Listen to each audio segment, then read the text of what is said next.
আজকে এই যে টেনিস বল নাদাবাড়ি করবো। এই টেনিস বল নাদার জন্য কি কি দিচ্ছে না জানেন? এই যে মাছ আনলি পরে পেটের অংশ কেউ খাবে চাই না, তেলাত্ত মাছ, তাই তেলাপিয়া মাছ আনছিলাম। পরে সব পেটের মাছগুলি কাইটে সুন্দর করে নুন হলুদ দিয়ে ফাইন করে সিদ্ধ করে তার সাথে আলু সিদ্ধ করে মিশিয়ে দিয়ে একটু বেসন দিয়ে সব ময় মশলা আদা রসুন বাটাতে শুরু করে সবটাই মোটামুটি দিছি। একটু গুঁড়ে মরিচের গুঁড়ে হলদির গুঁড়ে সব কিছু দিয়ে ফাইন করে মাহাইয়া তারপরে যে বল বানাইছি, যে টেনিস বল, এই টেনিস বল করে সুন্দর করে বাজবো। তাওয়াটা একটু ভালো করে গরম করে নেব, নাহলে আবার ভেঙে চুরে গেলে পরে স্বাদ লাগবেন না। তো টেনিস বল কিন্তু বাজা শুরু হয়ে গেছে, দেন কি সুন্দর, একটু ফাটে নাই ভাঙে নাই, কি সুন্দর হয়েছে। একবার মনে হচ্ছে যে এ দিয়ে ভাব মতো ঢেলে নিয়ে যাবে, যদি কারো হাতে ঝগড়া মগড়া লাগে। গরম গরম বল দিয়ে ঢেলেলে কিন্তু শত্রু নিঘাত আর কি হারিয়ে যাবে। তো যাই হোক, এই যে টেনিস বলগুলি ভাজা হয়ে গেলে এখন সব কিছু বাজিয়ে উঠে থুয়ে এই যে পিস বেশি করে দিছি একটু।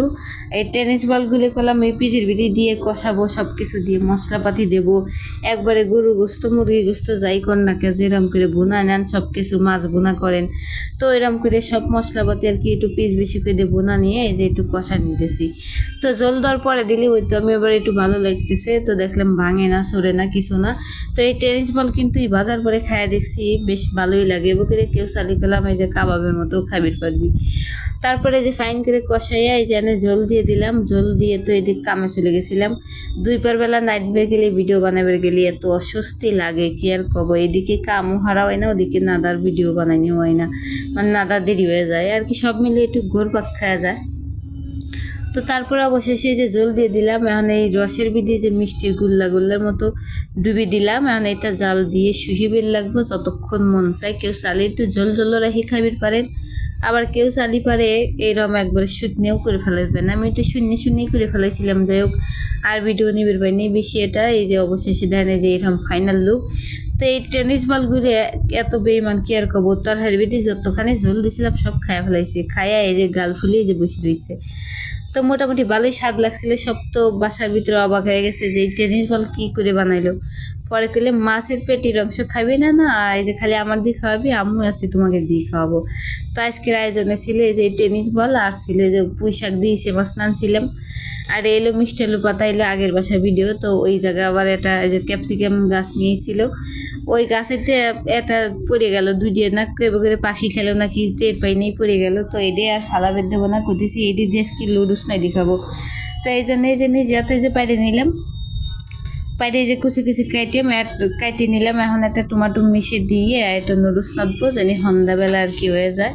তো গাছটা যে কিসের জন্য হইতেছে না হেরেই তো বুঝতেছি না। এখন যাও বা পাতা মাতা আছে, আর বর্তমান অবস্থা দেখলে পারে কী করবেন আপনারা, একবারে মনে হইতেছে যে ওর মাথায় কোনো স্বাদই নাই আর কি। তো যাই হোক, এই যে কিছু আবু চাবি পড়েছিল সেটাও ফালাফুলে দিলাম। এই পাতাগুলো খালি লাগাইছিলাম এই আলু গাছ, কিন্তু ও খায়ও নাই কিছুই না, লাস্টে উঠে ফালাই দিছি। পরে এগুলো কাইটে কুটে নিয়ে এখন একটু সুন্দর করে নুডলস নাড়বো, জানি সবাই সন্ধ্যাবেলা পেটটা ভরে খাওয়া যায়। তো এটা ক্যাপসিকাম আর ফালাবোকে একটু বড় বড় আছে, মায়াও লাগে, যে পাতলা পাতলা করে কেটে নিলাম। আবার ব্যক্তিগত সুন্দর লাগতো। তো আমার কাছে তো আছে সবুজ কালারের, তা ওর হাতে একটু লাল লাল টমেটো মিশিয়ে দিলাম। আর এনে নুডলসে যে সিদ্ধ হয়ে গেছে।